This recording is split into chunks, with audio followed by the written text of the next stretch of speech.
Vehicle design has changed dramatically over the years, but one thing hasn't changed. Your tires are still the only parts of your vehicle that actually touch the road. They impact ride quality, handling, braking performance, fuel economy, and safety. With so much at stake, having the right tires is essential. And maintaining the proper inflation, which minimizes tread wear, is the key to maximizing the life of your tires. An underinflated tire will hurt both fuel economy and handling. An overinflated tire won't grip the road as well, so you'll get less traction. Plus, the tread on an overinflated tire will wear down faster. When driving in wet road conditions, the more worn down your tire tread is, the more likely you are to hydroplane. Hydroplaning occurs when a layer of water builds between the tires and the road surface, leading to a loss of traction and control.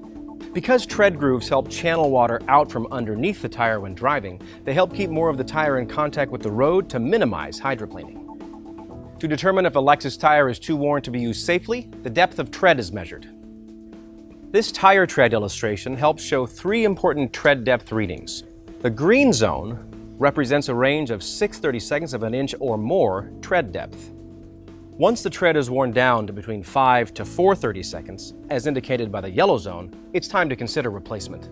And when the tread is in the red zone, 3/32 or less, the tire needs to be replaced. When it's time to replace your tires, we recommend visiting your Lexus dealer, where a service advisor will help you pick the best tires for your vehicle. Lexus certified service technicians will then mount and balance your new tires according to your Lexus vehicle specifications, all at a competitive price. And if you have a concern about your tires, be sure to contact a knowledgeable Lexus service consultant or visit our website to schedule an appointment to have your tires inspected or replaced.